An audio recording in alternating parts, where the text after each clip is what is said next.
Welcome back to the Political Insider, your home for information about South African politics and the circus that is our current commissions of inquiry. Before we kick off, just remember, please subscribe to the channel if you haven't already.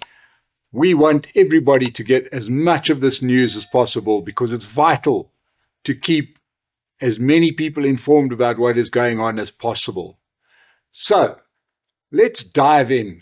And as we know, we've got two commissions of inquiry looking into those allegations made by General Mchunu in July. And boy, are they opening up cans of worms. There are more cans of worms being opened than potholes in Johannesburg streets at the moment.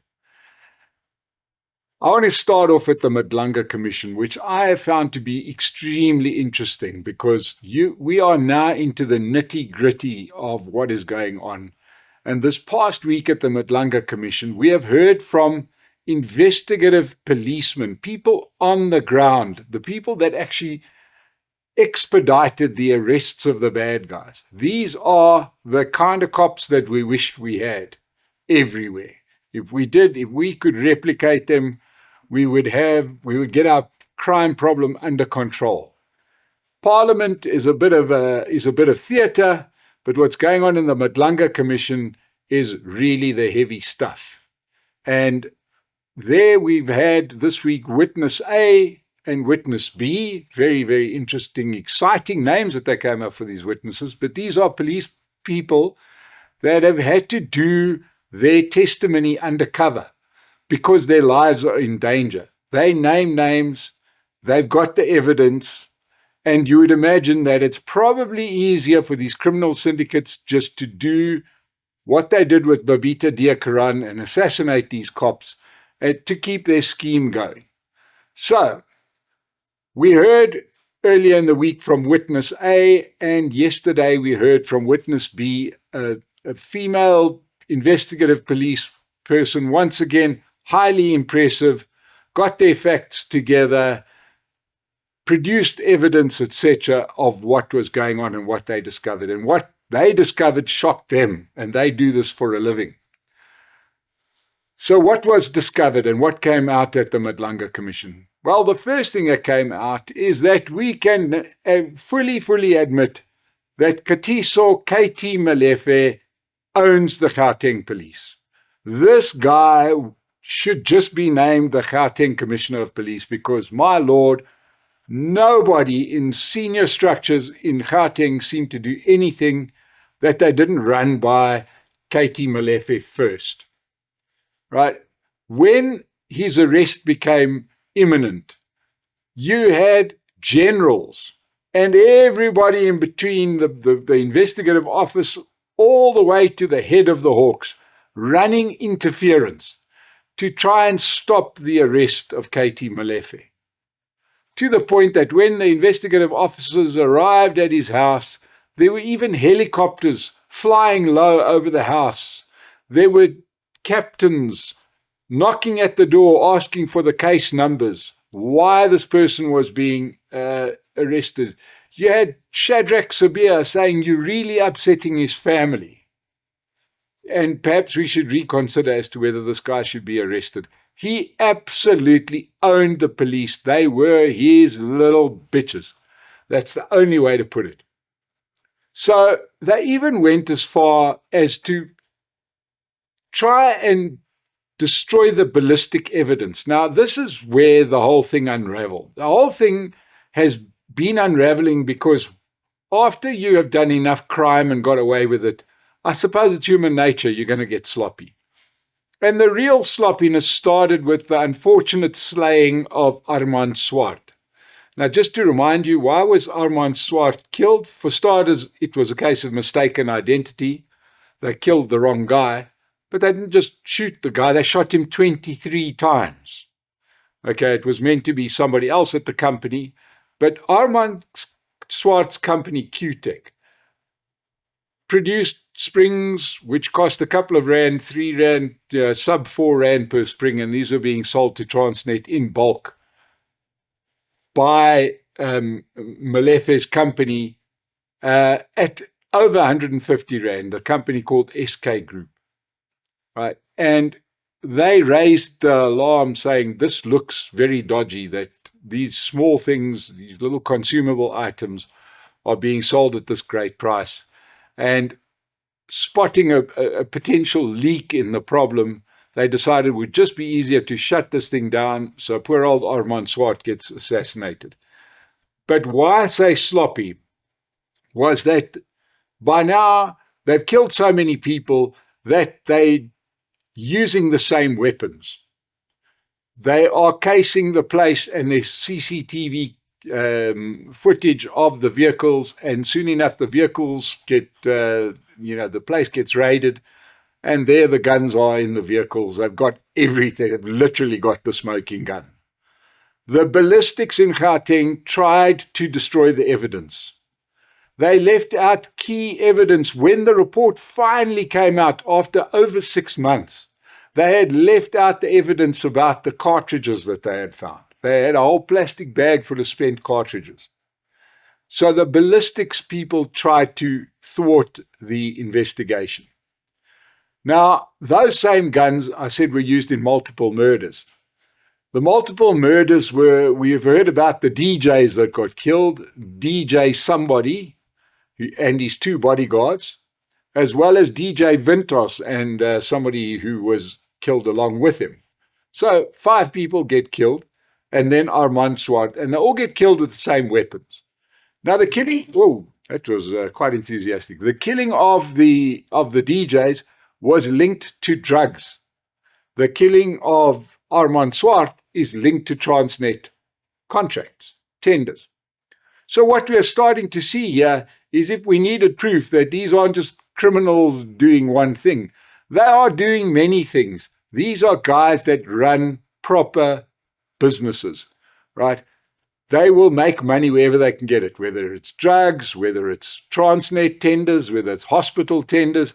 They have got their finger in every pie, and they had the help of very senior police people to get away with it. And obviously, in the case of their tenders, had people on the inside.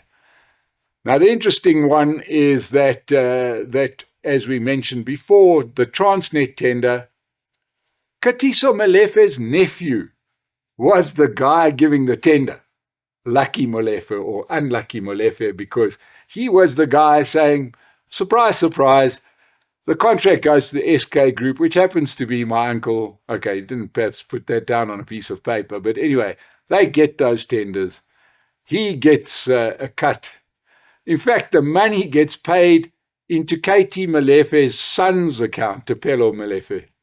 And, it's just like a whole family business. And everybody's involved. And you can see that, there were millions of rand being paid out to various people that were in on the whole syndicate and its operations. You've got assassins, you've got people doing the paperwork, and then somebody actually physically has to go get that 3 rand spring and deliver it for 150 rand to Transnet. So it's a big operation. Interestingly, Witness B made mention of the fact that it wasn't just the Gauteng Hawks that wanted to stop, but it was the head of the Hawks, who is General Godfrey Lebeya. First time that his name has been linked directly with us. There have been rumors, but it's the first time his name is linked directly with the ongoing situation. And then, of course, no surprise that just a mere 2 weeks ago, KT Molefe gets granted bail in a Gauteng court. This is the same guy who seems to own Gauteng. What a surprise that a judge would decide that this is a guy who had previously, when he was out on bail, skipped the country under a false passport. Right? He's wanted for murder. He's wanted for all of these things, but a judge saw it fit to give him bail. I tell you, this is a really, really sad indictment of the South African, criminal justice system, and one hopes that, that we don't waste the opportunity like we wasted the opportunity of the Zondo Commission. Let's see. But of course, that wasn't the only hearing. We also heard in Parliament, where the Parliamentary Committee had Senzo Mchunu back in the dock. This poor guy is looking sadder by the day, and his answers are getting longer. He obviously belongs to the club that never give a 10-word answer when you can give a 1,000-word answer. You know, we've got into history lessons to try and explain that immediately isn't immediately. This guy is really not doing himself a lot of favors. Somebody else who perhaps isn't doing himself a lot of favors was Patriotic Alliance MP Ashley Sauls, who nearly bent over backwards to explain to the minister what a brave decision he took when he disbanded the political killings task team. I mean, my word, nobody, when I proposed to my wife, I wasn't that nice about it. But anyway, we know the Patriotic Alliance. Gauteng Mackenzie would have to be surgically removed from the rear parts of President Cyril Ramaphosa.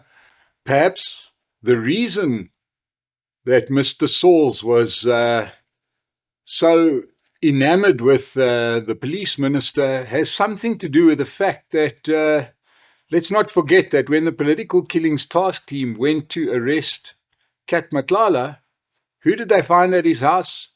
None other than the deputy leader of the Patriotic Alliance, Kenny Kunene. And that's not a good look when your deputy leader is at the house of a criminal as he's about to get arrested. And, maybe it would just be better for everybody if the whole thing didn't just go away. So I think that the Patriotic Alliance is playing a game. If they think that the public's not going to notice that, well, we're certainly going to notice that. So there's no surprise that the Patriotic Alliance is right up there and supporting Senzo Mchunu, who's part of the Cyril Ramaphosa camp.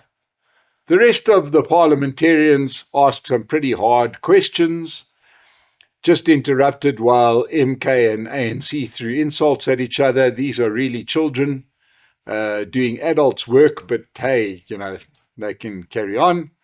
So some really important questions were being asked. It was interesting to see a really interesting sight, and that was Julius Malema in full flight, really holding Senzo Mchunu to account, asking him tough questions as he can do. It really raises the question of why did he miss the questioning of Shadrack Sibiya? When at the Madlanga Commission, it was mentioned 2 days ago that Shadrack Sibiya has got a relationship with Julius Malema, and they've got mutual friends, and that are involved in mining in the Northwest, and Julius Malema is part of that consortium. So maybe it just happened to be, conflicting diary problems that meant that he couldn't be at Parliament on that day. But it really is strange that he missed the opportunity to question General Shadrack Sibiya, who seems to be an associate of his. Separate to all of this, an affidavit emerged done by one Brigadier Kunene. Can our people involved in the criminal world please have different surnames, either Kunenes or Medises or Mkhonazis? It seems like family business, but he is investigating the original case. And he claims in his affidavit, which is a legal document, you can go to court if you lie about this. This is a Brigadier Kunene, says that Minister Senzo Mchunu had conspired with Brown Mokgotsi and Kat Matlala to disband the political killings task team. And it was planned to be done last year between the 6th and the 31st of December 2024. Now, here's a senior policeman. He's not going to produce, he knows the implication of doing an affidavit that isn't necessarily checked. He can go to court himself, he can go to jail himself. So it's very, very interesting that this is now not part of the commissions. It's an affidavit that has come out by an investigating officer. And I would imagine that you're not going to put that kind of explosive finding down with some evidence. So it's going to be very interesting to see what evidence this Brigadier Kunene produces when he's questioned on how he drew this conclusion. when Minister Senzo Mchunu has gone to pains, and I've got to say pains, you don't need to watch it because it is quite painful, as he went through every possible way that he doesn't know Kat Matlala or has never conspired with Brown Mokgotse. They only swapped messages regularly, but he didn't really take them seriously, or something to that effect. But they were hardly conspiring. And he doesn't know Kat Matlala at all and has never met him, not even with his own eyes, as he says. So, a lot to come out of these commissions. The bottom line is that there is a lot going on in our criminal justice system. Things will not be the same again. Things have to change. We need honest cops at the top. And I think you're going to see a lot of retirements pretty soon of senior people that have been named in these commissions. But here on the Political Insider, we don't only look at the commissions, it's dominating the news at the moment. And there's other news that slips on the inside. Well, one of the pieces of news is in the least surprising news. For the long-suffering citizens of Gauteng, we remember that just ahead of the elections last year, our full-time showman and part-time Gauteng Premier, Panyaza Lesufi, established his own militia, which he called crime wardens, and they then got called the AmaPanyaza. These were guys that wore PEP T-shirts. Nobody really knew what they do, but it was jobs for a couple of thousand people, and there was a lot of feeling that this was done just as an election ploy. You know, you're going to buy those votes of the people that you're employing, plus their families. They're getting money, and you know, he did it under the guise of fighting crime. Well, as we can see from the Madlanga Commission and what we're hearing in Parliament, fighting crime was the furthest thing from anybody's mind. But he established this unit.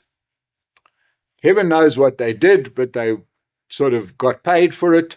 Well, the public protector has come out to find out that to make a finding that it is illegal. There have been that question circling now for nearly 2 years. So he disbanded in a few hours before the public protector, Koleka Galeka, was going to produce a report to say that this thing is unlawful and should be disbanded. So he he didn't fall on his own sword. He has put them into other divisions within the Gauteng government. This guy is the biggest blowhard. He's going to continue to try tricks and everything else except to govern properly. It would be great to have a premier of Gauteng that for once was out there to try and make Gauteng a better province rather than just sideshows to try and get more votes. It would be great. But in any case, the AmaPanyaza is no more, and I don't think too many people are going to shed too many tears about that, because they certainly did nothing. They moved the needle zero in the fight against crime and probably just got in the way. So that's all the news from the Political Insider today. Please subscribe to the channel, and we will see you again tomorrow on the Political Insider. Thank you for joining us today.